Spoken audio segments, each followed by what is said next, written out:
Not really. Yeah, he's a tampon. Thanks. Yeah. All right, so listen, we're here on the base. It's my first time here, which is great, and it's hot out here. Yo, what's up? What's going on? It's the legend Big Cook. How are you, man? Good, how you doing? Good? Everything's great. Welcome, finally glad to meet you in person, man. Thanks, Where man. you from? South Carolina. Okay, nice. Where you from? I live in Vegas. I'm from Vegas. Massachusetts. Right. Man, I'm a big fan of yours. I got all your magazines. I appreciate that so much. Thanks, man. I'm here to see the guys, so. All right. Come on. My in. pleasure. So this is where everyone is, huh? All right, so as I was saying, I'm gonna do a little talking, do a Q&A, and take some pictures, sign some autographs for the guys. And a lot of people have been excited about me coming out here and hit me up all over social media. And you know, I'm finally in Kuwait, finally out here to see troops, and I'm trying to get everywhere in the world to support our military worldwide. So stay tuned. Hey, man.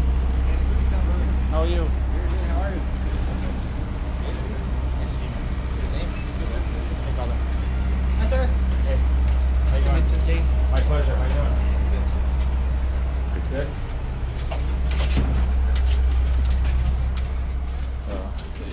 Yeah.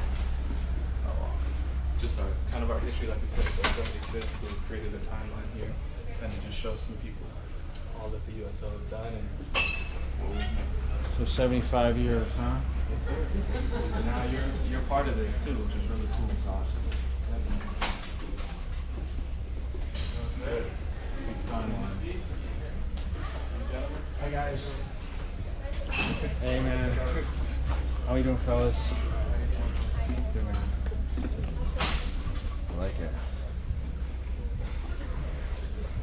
Hey, guys. What's going on, Jay?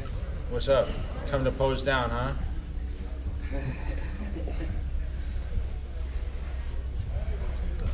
Right here. Right here. Would you like to see the center first? No, it's okay.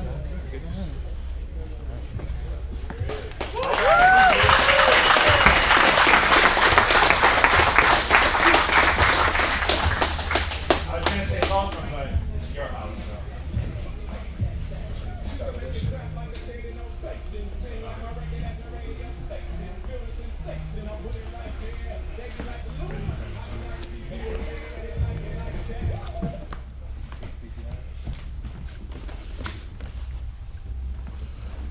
How's everyone doing? Hey, listen, it's my pleasure to be here. First time in Kuwait, getting yesterday, and wanted to make a special trip out to see everyone here.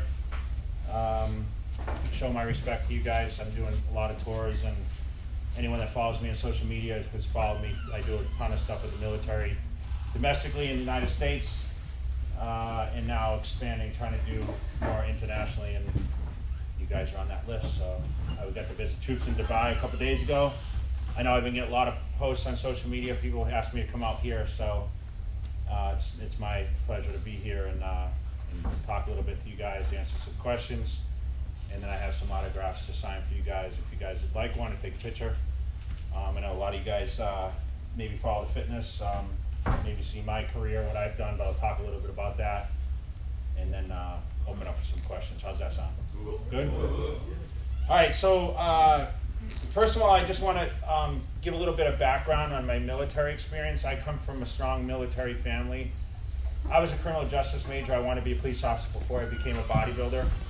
And I grew up in Massachusetts, the youngest of 7 kids. My dad served in the Korean War in the Army. My brother also was served in the Army. And my stepfather, who lived on a military base, which I spent weekends on in Massachusetts, I experienced that military life, and I had a lot of respect for it. I was just mentioning on the way in, I probably would have had that background. I probably would have done something. I mean, obviously I was looking to be a police officer, but I also favored towards the military experience with the lifestyle because I was in it for so long. And I actually enjoyed the structure. But fortunately, I was able to do something that, you know, I love to do. Bodybuilding became a hobby. I started training at the age of 18. I was a football player in high school, and I worked in concrete, my family business. So I developed a physique. I worked from the age of 11 on, and I developed a pretty rugged physique. I was a football player, fullback, defensive tackle in high school. I was good, but I never really liked the team sports type thing. So I said, you know what? I looked at bodybuilding magazines. I started picking up, you know, my sister's boyfriend was into lifting weights, and I kind of admired the physiques. I never imagined that, you know, that would eventually be my career. But I decided at 18 years old, you know, going through the transition, expecting to become an adult, I wasn't sure, okay, I wouldn't just want to go to school for criminal justice, but yeah, I really wanted to be something special. I mean, like anyone does. So I started lifting weights.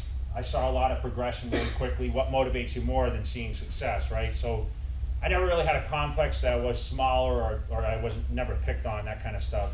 But I did see changes in my physique that I liked. I was kind of coaxed into competing in a show about 6 months after I started weight training. I finished second in that competition. It was like a local gym show. And being on stage for the first time and doing the bodybuilding thing, I was kind of hooked. And pretty much from there, I knew, okay, I wanted to do something in bodybuilding. Although I didn't know really I could make money doing it or be as successful as I was. Being from Massachusetts, I grew up in a town of 6,000 people. I didn't come from a place where anyone ever left.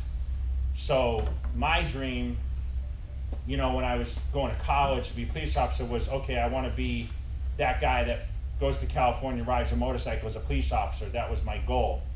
You know, fast forward years later, I was becoming a bodybuilder and lifting weights in California and being paid to do so. So it was quite a change for me. I was able to, you know, become a teenage national champion at 19. I knew right then, okay, I wanted to pursue a career in it. I was fortunate enough to meet a guy named Joe Weider, who was the guy who brought Schwarzenegger over from Austria.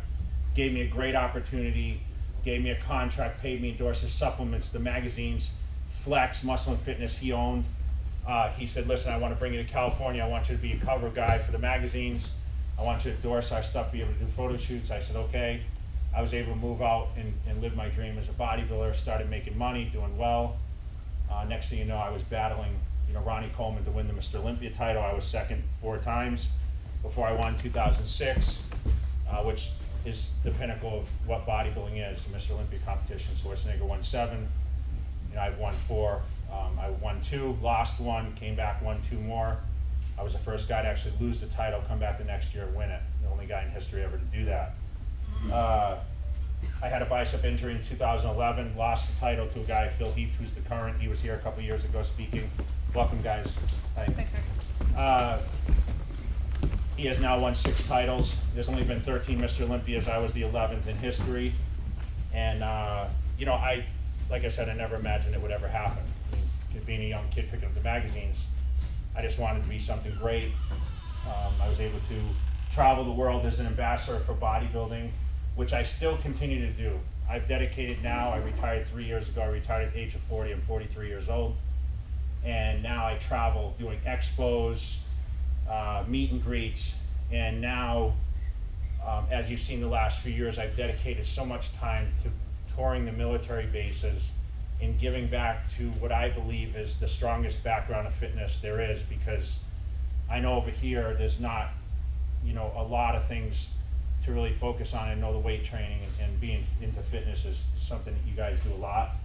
And my job now, I feel, besides, you know, I've won the titles of Mr. Olympia, all the accolades of that, trophies, prize money, all those things, endorsement deals, I'm trying to give back the experience and give people motivation to be better themselves, because I know when I started training, it wasn't, okay, I'm gonna win the Mr. Olympia title. It was, I wanted to feel better about myself. I wanted to release all the stresses I had of becoming an adult at 18.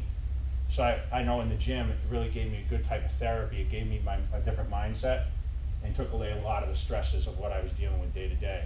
So I know a lot of people train for those reasons. It's not necessarily to get on stages and compete.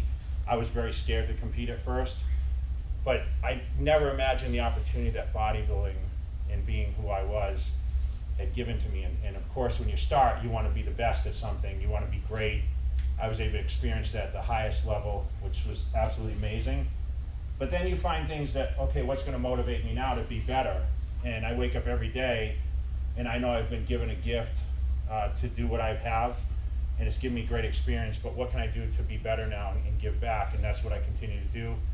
I've become now a promoter of amateur competitions in different states in the US.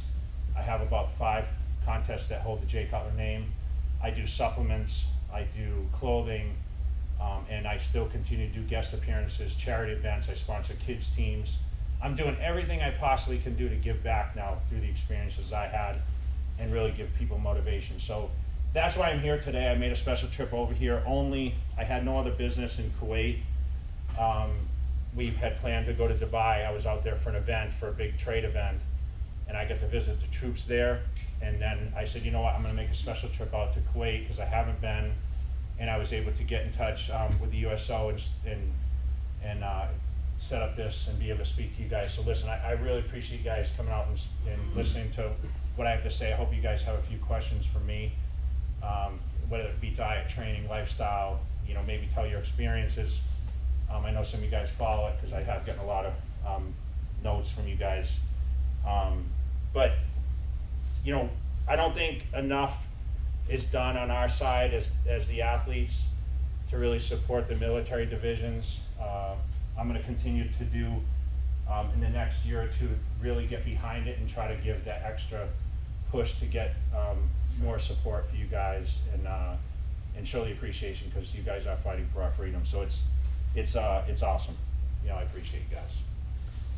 So who has a question for me? Anyone want to open up? I know it's always hard with the first question. Oh yes, we got a female that's going to start. This may be good or bad. This is a good one. Okay, perfect. Okay, so I'm working on trying to get abs, and I know when you do your bodybuilding shows, y'all have special diet. Do you have a specific diet that you follow or workout regimen to get abs in particular? Most common question besides how do you get big arms and big calves? There's a lot of questions, and there's a lot of good ones and bad ones. So everyone has some sort of ab structure. Okay, the diet is what's going to bring your abs visible. Okay, now obviously I've been training a long time. A lot of core movements like your deadlifts, your squats, your all those kind of things build your core, which is your midsection, gives your body a lot of strength. But you know, ab training, you can do it till you're blue in the face. If you're not, body fat's not low enough and show visibility of those abs, that's always going to be a problem. So when we diet for a competition, like when you guys see us in the magazines, that's a 4-month process. That's about 16 weeks of training. So when I'm preparing for, say, the Mr. Olympia competition, I give myself 4 months to get my body fat lower. So I might go up to like, you know, 10 to 12% body fat, and down for the competition we get to about 4%. You know, I was competing in between 260 and 270 at 5'9". Today I weigh about 250 pounds.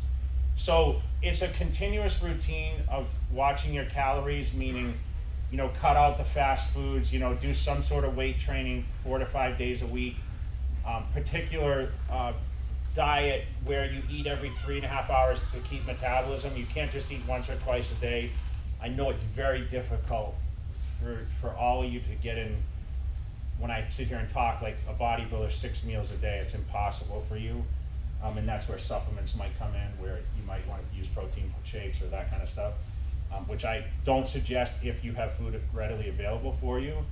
But I know you guys don't experience being able to sit home like Jay Cutler and eat all day long and train like a job. So you have to have a good diet, okay? Meaning, you know, cut out your breads, your pastas, anything bad. You're smiling like that's probably your favorite food.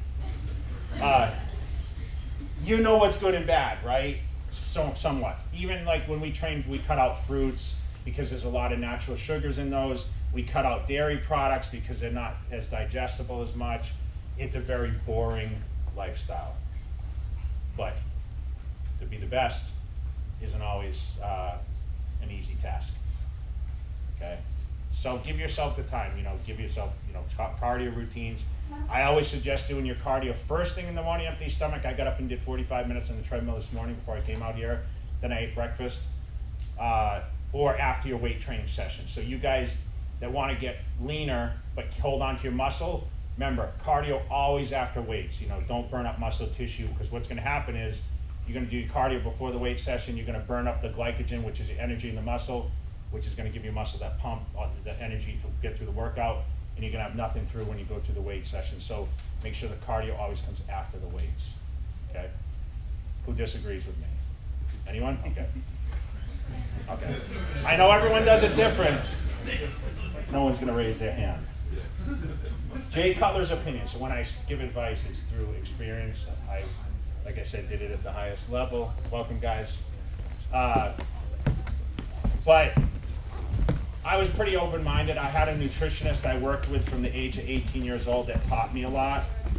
I didn't always know everything. I remember picking up scrap magazines at the age of 18. Hi guys, welcome.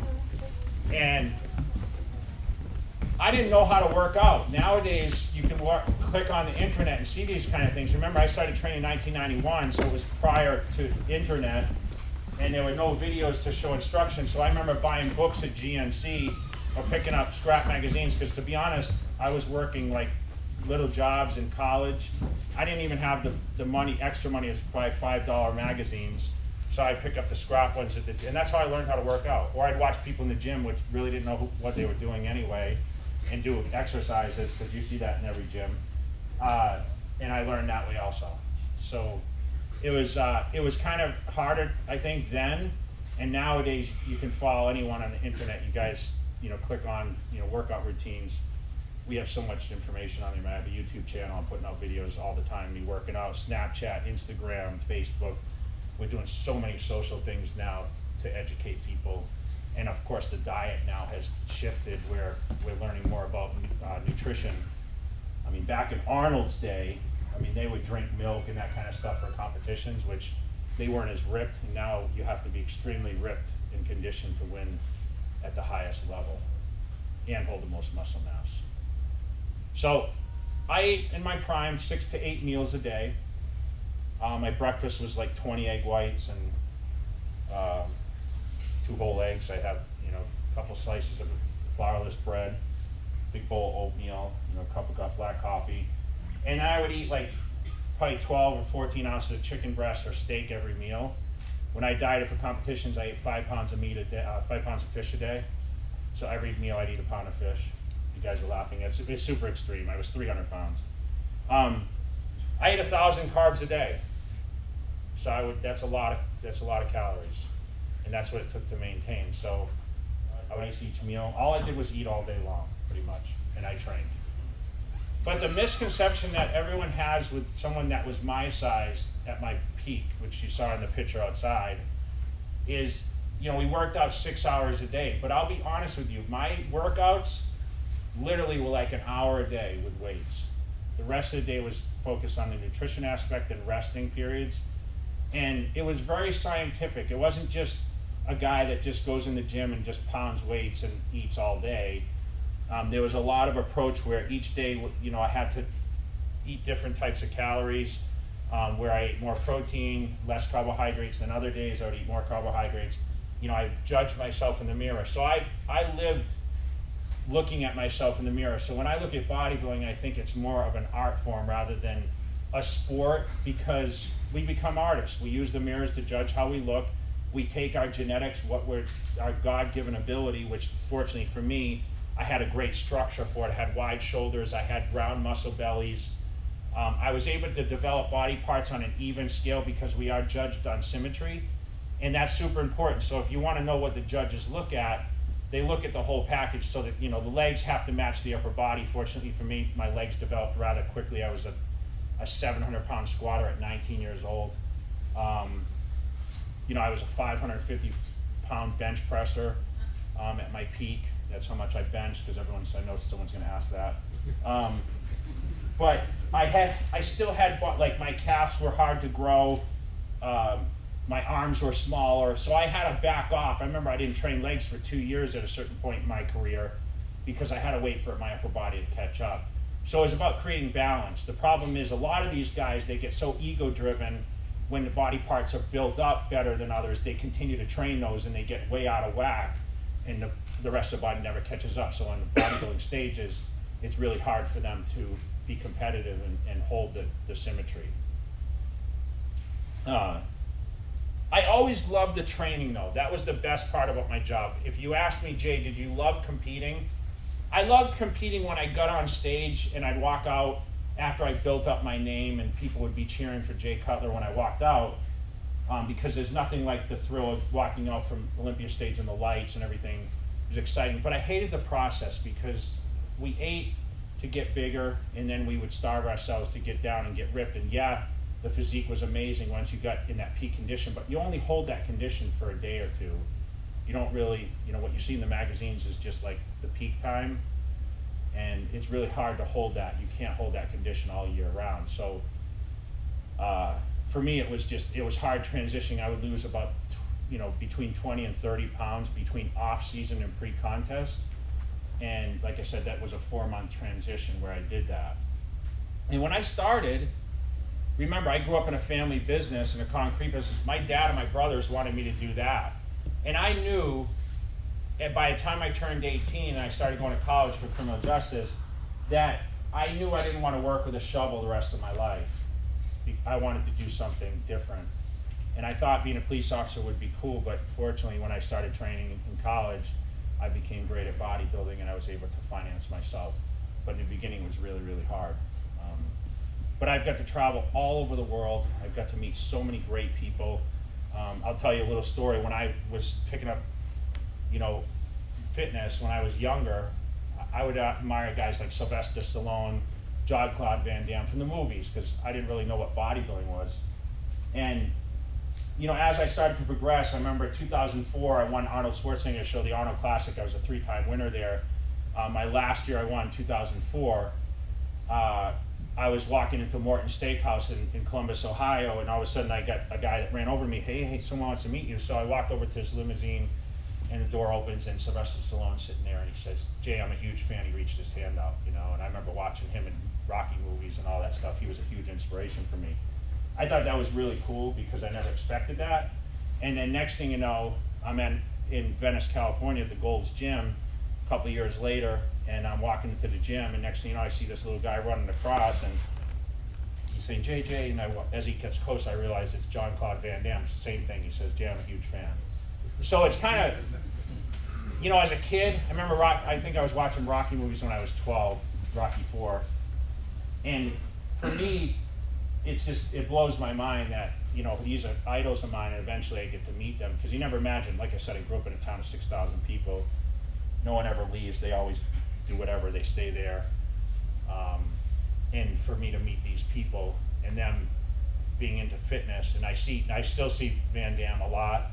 I see Sylvester Stallone quite often. I see Arnold like all year long, pretty much, because he's come back now to bodybuilding, holding his events.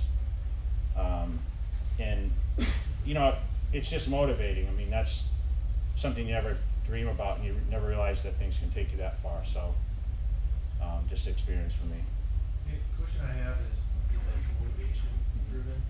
So for the years that you kept on finishing behind Ronnie, what kept you coming back for more and going after? I'll be honest, I hated Ronnie Coleman at that time.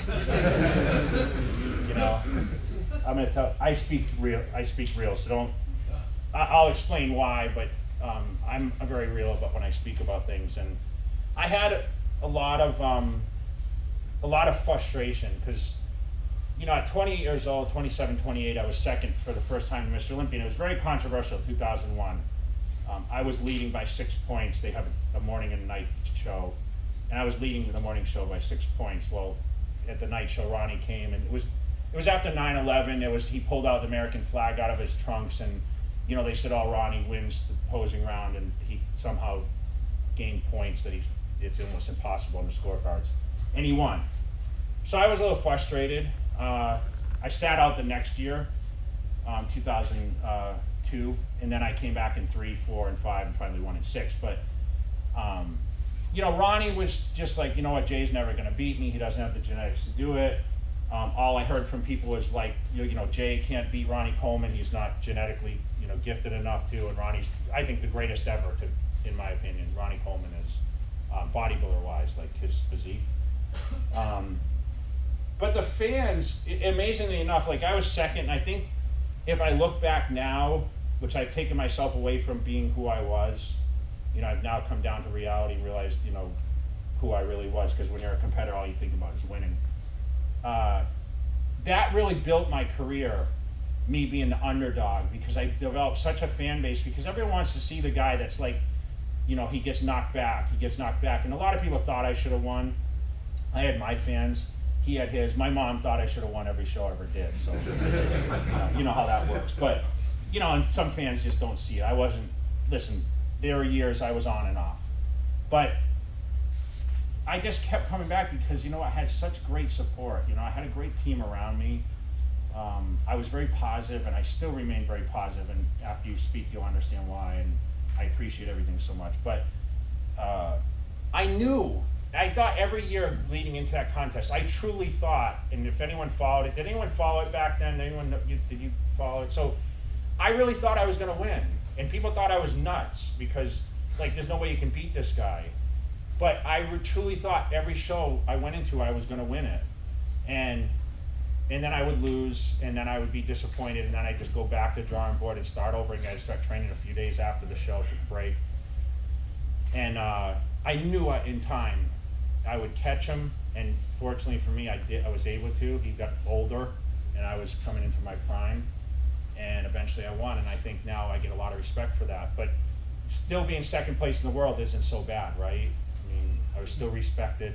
I was still as booked as Ronnie Coleman was, and the funny thing is they built the show like the Ronnie J show, and that's what really special time for bodybuilding. You don't see that nowadays. I mean, you have Phil winning, he won very easily this year. Kai Green was his biggest nemesis, who decided to walk away from the Olympia now and focus on winning Arnold Classics. My opinion on that is, you know, I think it's kind of crazy. I would have stayed there fighting him and wait for Phil to slip up, because, listen, everyone's beatable on a certain day. And I think his time would have come if he just kept being consistently second. He just got frustrated and walked away. I'm not a quitter, man. I never wanted to quit. I never did. People told me in the beginning I could never be a pro bodybuilder. They never thought I'd win pro shows. They never thought I'd win the Mr. Olympia. I heard it so many times, but I was relentless, and I never gave up. And I still have a lot of great things to do in my life, not on the bodybuilding stage, but I just, you know, I always believed in myself. That's one thing I always had, was great confidence in what I did, because I knew I was good at certain things. So it gave me a lot of drive, let's put it that way. Where you are now, for longevity, to continue, X Factor body structure, what is your nutrition based on, also your training? I know it has offers. Welcome, guys. Good question, because I am 43. I'm fighting father time with my physique. I've downsized about 60 pounds from my peak. And welcome, everyone. Come on in, guys. Sorry, you got about 30. What's that? You got about 30. 30. Okay. We'll wait for them to walk through.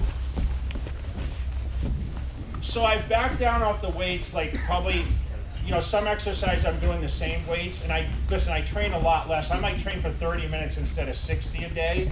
I focus on more cardiovascular. I do cardio every morning, and it's not just because, hey, I'm trying to have this kind of physique. It's more because physique can be controlled by strictly your diet in general, especially someone like me that did 20 years of training to build the muscle mass I did. I consider myself a lot smaller, where people look at me and say, wow, you're still huge. I'm wearing an XL shirt today, and at my biggest I was wearing 4XL, and it was pretty tight on me. So you can imagine I was as wide as I was tall. It was kind of ridiculous now looking at it. But I train with less weights. I train more for the fitness attitude. But my diet is still exact, but a lot less portions, because it's what I was saying when I'm eating, 500 grams, not 500, about 400 grams of protein. That's not healthy on your kidneys. No, I'm not going to sit here and tell you guys what I did for my career to be the best bodybuilder on the planet is necessarily healthy. I think the lifestyle, just in fitness in general, is, but to be to that extreme, I never planned on being a 300-pound monster. But that's what it took to beat the guys like Ronnie Coleman and set the standard. I think the guys aren't as big now. Some guys are, but they're not as winning. Phil's a prime example how the physique's kind of, but I still even think Phil's a little too big now. They force us to be that way. We tended to overeat. I overate most of my career. When you're sitting eating and it took me an hour to eat every meal, I was spending 7 hours a day eating food. It's kind of ridiculous, right?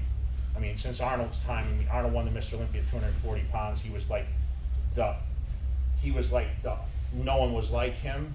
And now, you know, we were winning at, you know, almost 270 pounds. Ronnie Coleman was almost 300 at one of his contests. That's a little extreme, okay? If I was an 18-year-old kid walking into a business, remember I walked in when it was Lee Haney was winning, and he was one of the best representatives, if not the best we ever had. And he was 260, and that was considered massive. But he's taller than me, I'm 5'9". He was almost 6 feet. So a lot less, and a lot more cardio driven,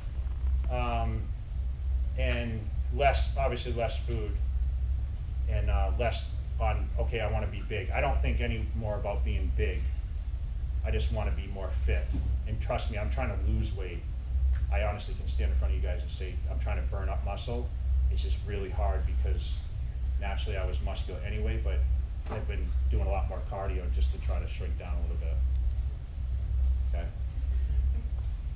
You mentioned that you thought Phil Heath was a little bit too big now.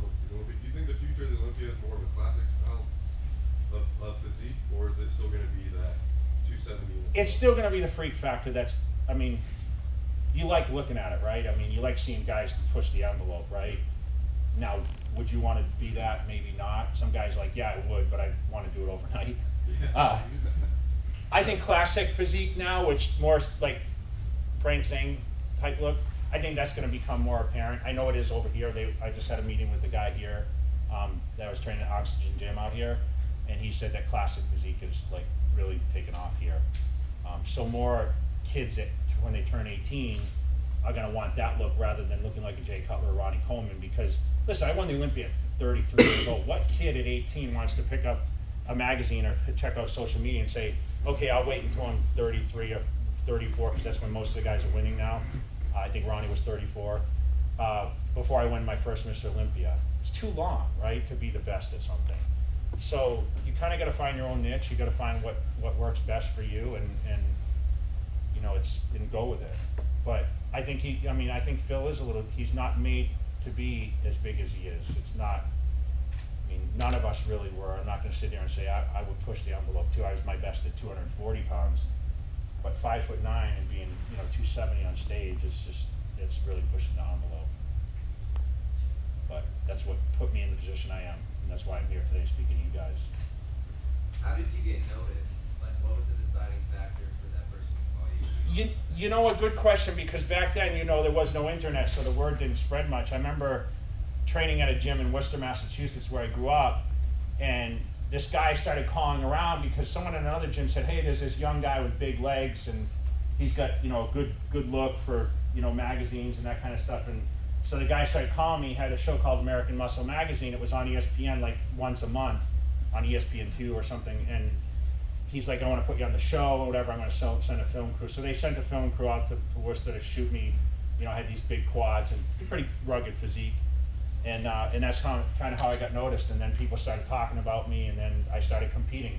You know, people always ask me, how can I get noticed? Or what? You got to put your face out there. You got to, you know, nowadays you can put out YouTube videos and have a personality and really start getting traction and just have some sort of physique. But back then you had to win shows, so I would pick and choose. Like I picked a show in California to do when I was 21, which instead of doing it in Massachusetts where I had no publicity, I said, you know what, I'm going to pay to fly to California, compete there, I'll be closer to the magazines. Of course, I landed my first Muscle and Fitness cover ever at 21, and from then my career went through the roof. If you ask me, Jay, when was the peak of your career? It was probably when I was 21 when I got noticed for the first time. I can talk about winning Olympias and all that stuff, but it was kind of expected at that point because I was doing it as a career, I was making money, I was paid to do it. But when I was 21, I was broke. I had a dream. To be on the cover of Muscle and Fitness meant a lot back then. It's not so much now. My whole family was proud. They didn't really support it in the beginning. I didn't have, remember, my dad's an old school guy. He didn't understand how I could make money lifting weights.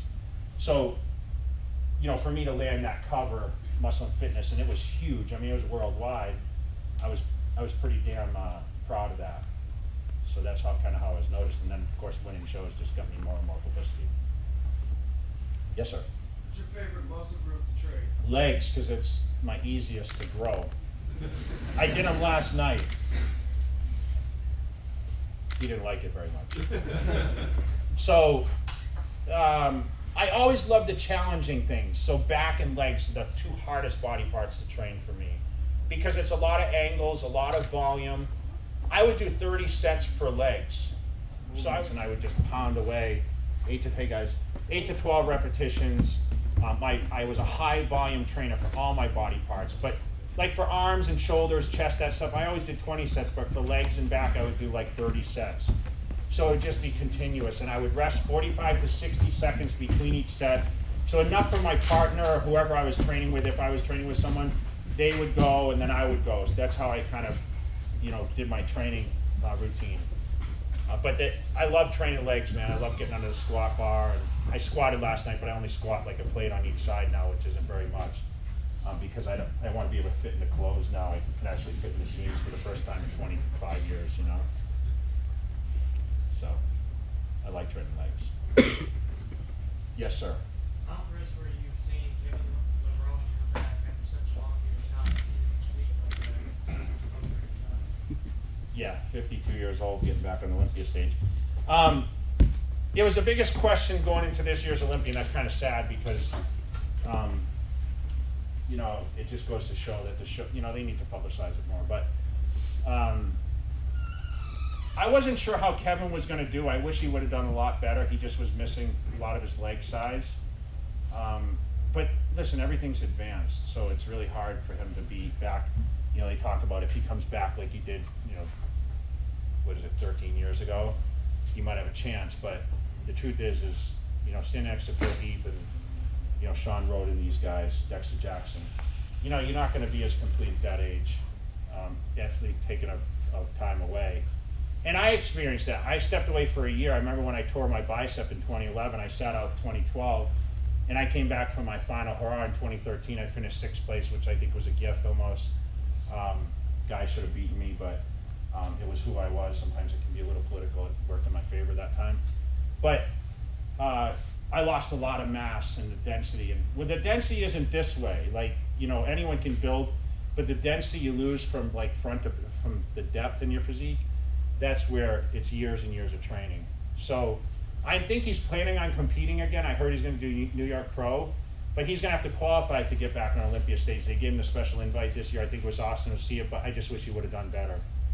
I know he had some issues leading to the show, but at 52, it's pretty amazing to stand on Olympia stage. Yes, sir. So, I've been working out for a while. I don't try to get huge, but I get bigger, smaller. As I try to get bigger, I sometimes hit a plateau. I don't know what to do. I'm reading, I'm doing all that I think I can, I'm eating, I'm working constantly. I always hit this plateau. Is there something to break that? My suggestion would be, because listen, I did it too.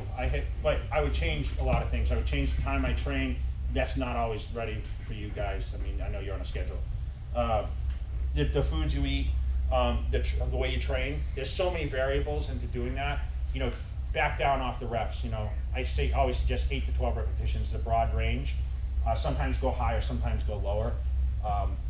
Change your rest times between each set. I suggest 45 to 60 seconds, but if you're going to train heavy, you're going to have to back down off that time a little bit in between. Try training with someone that might give you an extra push. I don't know if you're training with someone. Different times of the day, like I said. I used to train in the middle of the night just because it was more challenging. I knew no one else was doing it. It was a mental game for me. I train in the morning. Best time for me to always train to get size was always after like 4 meals, because you're gonna have more in the muscle, right? So if you get up in the morning, you didn't get a lot of food in you, so you're not gonna have that real glycogen, that fullness. I know when I trained up to 4 meals, first set I would be pumped up like crazy, and that's great for the guys trying to get bigger. Okay, so just a lot of change. I mean, you do the same thing day in, day out, you're gonna get the same result, right? So it's really just, it's very easy, the approach. There's just probably so much information on the internet now. Everyone has this different concept, train like this, train like that. Old school approach, set after set, volume, pump the muscle, get out of the gym and feed it. Probably the biggest issue is your plateau because you're not eating enough calories at the right times. Remember, your first meal of the day, the meal before you train, the meal after you train should be your most highest calorie dense meals. You have to have those good meals. And then the rest of the meals are filler meals around that.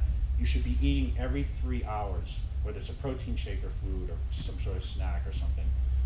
Don't be afraid to eat, to keep your metabolism up and keep your natural testosterone balance higher, okay? Yes, sir, up in the back. So there's so many supplement lines. Why would you start your own instead of just essentially printing money? Like everyone's gonna ask you, like, here, take some money and advertise our product. Why would you start your own?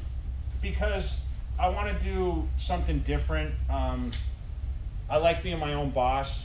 It was really hard. I was under contract with Muscle-Tech for years, which was a great company. 8 years I was with them. Like I told you, I endorsed Joe Eater supplements at the beginning. Truth is everyone's fighting for placement in the market. Everyone's products are pretty much on an even level. I'm not going to sit there and tell you that J. Cutler supplements are the best. I just know I put out products that people will use and I use. But listen, protein's protein, right? You want to take in an isolate, you want to take in a blend, you want to take in a casein protein. Listen, I've never seen any result. I've taken all those, and I don't have different results from the kind of proteins. Just going to make sure it's quality. I partnered with a bigger company called BPI Sports, which is a sister company of Cutler Nutrition. They already had the outlets for me to help distribute, and now I can use that to travel and create awareness. And it's just another avenue for me to have a brand and stand behind something that I believe in that has my name on it. And yes, it's competitive. Yes, the products are competitive with other ones. But the truth of the matter is I can stand there, and no bodybuilder on the market is still promoting more than me, meaning traveling to all these things, all these events. I've stepped away from the stage, but I've done so much more. The reason I don't ever want to go back to the stage is I'm doing much greater things now by spreading the word of health, fitness, wellness. Supplements are exactly what they say they are. They're supplemented in with a great diet. Do you need supplements to make progress? Absolutely not. I couldn't afford supplements when I first started. They're expensive. If you said to me, Jay, what do I need? I would say to everyone in this room, you definitely need a protein powder because I know you need replacement, right? But it still doesn't take the place of food. Food is going to be your ultimate supplement. It's going to process the body different. People like to use fat burners, you want to get those abs. I mean, I took fat burners for Olympia. Do I take fat burners now? No. Pre-workouts, probably the most common sold product right now. I have one in my line, which is extremely strong, almost too strong for me to take. I'm not a huge advocate of pre-workouts, only because caffeine doesn't really work in contracting the muscle. It's kind of it works against it. And listen, if you don't have the drive to get up and go to the gym every day, you shouldn't be there. When I started training, I loved to go to the gym. That's what I did. I didn't need something to drive me. These guys go nowadays, and probably some people sit in this room, and I never mean to insult anyone, but you don't need to take a pre-workout every day. So you have 30 servings. Don't use it in 30 days. That should last you quite a bit of time because there's certain days you don't need that pre-workout. People just have this thing now with the marketing, and I think it's total, honestly, bullshit, because they see us advertising this stuff. Oh, take this and you'll look like this. Come on, that's not what I'm trying to display. I'm giving people an outlet. Okay, here's a different product you can use. It will help you. Yes, supplements do help, but it's not affordable in everyone's routine. Okay, so don't waste your money. Focus, get your diet intact, get your training regimen intact, and then you can add the supplements when you reach those plateaus like we're talking about. Branched chain aminos are great to take. Protein powders, if you want a carb supplement, fat burners, the guys' testosterone boosters that are safe, that work with your natural, yes, it works. Okay, but don't waste your money. Do research on it. Don't just buy something because Jay Cutler says, hey, buy this, it's great, Okay? Yes, ma'am. Do you incorporate mobility and flexibility into your routine? Great question. At 300 pounds, you would think that I really couldn't do anything but walk to my couch and go to the gym, right? I actually did a lot of stretching. I worked with a stretch coach like 2 days a week. I did tissue work. I spent about $50,000 to $60,000 a year on tissue therapy to keep myself mobile. I won $200,000 every Mr. Olympia that I won, and I spent that in preparation for the show every year. So really, the money that I earned outside winning the Mr. Olympia was through endorsements and all the things that I was doing. You know, I have other resources, business and stuff, but financially, I broke even on what I won at the contest. It wasn't about that. It was about just because I love to do it. Number one, I never thought about the money, to be honest. But the tissue work kept everything pliable. It also avoided the injuries, getting under the weights, tearing the muscle down. You need to do a lot to maintain that. The stretching was super important, and as you build muscle, as you know, you're going to become less flexible, right? So, in no means was I, you know, that mobile because I was so big, but you have to have some flexibility, and you can't limit yourself. And truthfully, there's nothing I can't do today that I did when I was training fully as a Mr. Olympia competitor. I have no injuries. I had a bicep tear. I had it repaired. I tore my bicep just kicking a weight up, just a freak thing. I think it was just wear and tear as I got older. I did it at 38. But I can do everything. My knees don't hurt. I have no joint pain. So you guys out there that have the questions about the joints, what can I do? I mean, listen, a lot of it's genetic. Essential fats is going to help that. Don't do the exercises that hurt.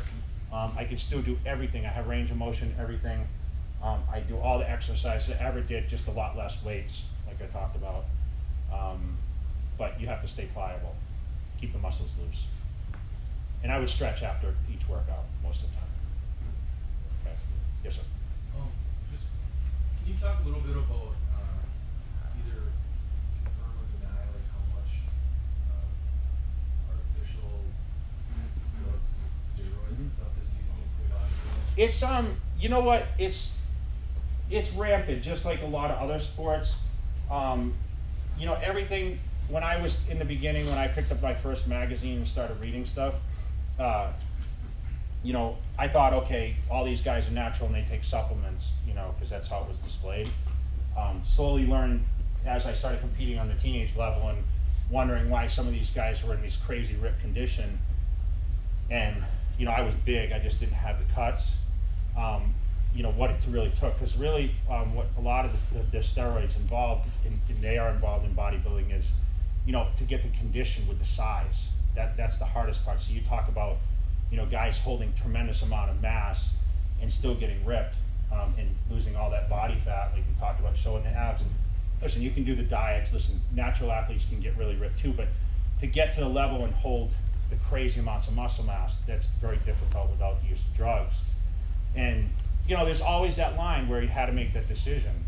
You know, how far do I want to go with it? And they do have drug testing procedures. Not strict enough.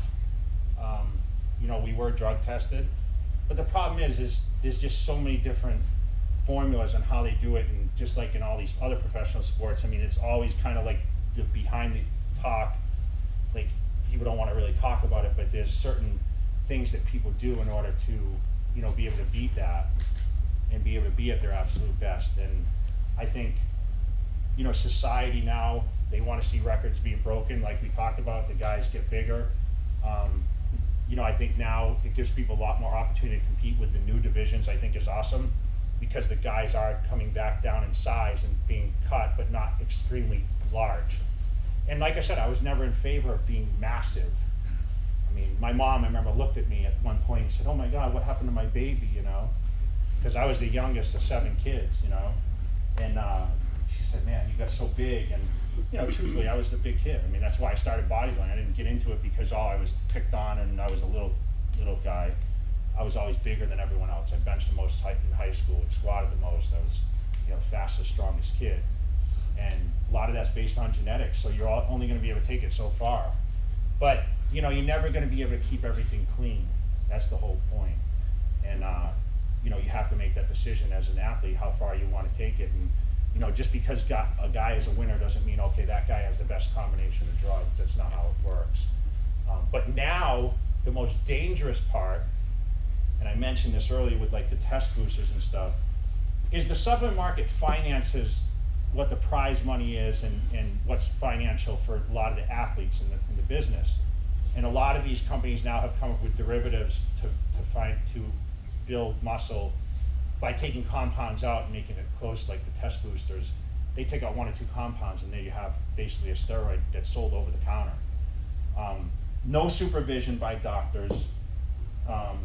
You know, I was always an advocate getting tested, you know, twice a year, all my blood work done, and keeping my body healthy, and truly, like, we sit here and talk about me being 300 pounds, and what are the side effects? I'm 100% healthy. I always had my blood work done.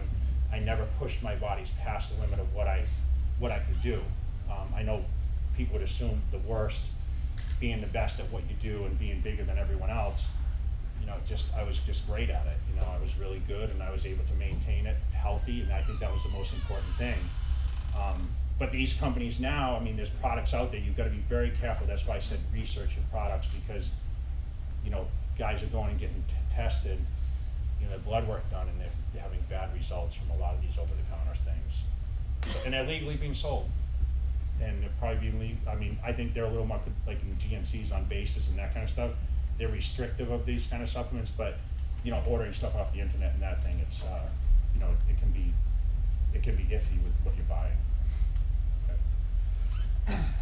How much trash talking goes on backstage? Do y'all trash talk? No, because everyone's so tired, they don't want to say anything. And they're so dehydrated. All the trash talking goes on, like, on the internet, because no one has any balls to say anything to anyone's face, you know? Bodybuilders aren't fighters, they may got like tough guys, but me and Ronnie never said much to each other. It was more the magazines that created that buzz between us. Although I didn't really like him that much, and I don't think he liked me that much. We're actually pretty good friends now.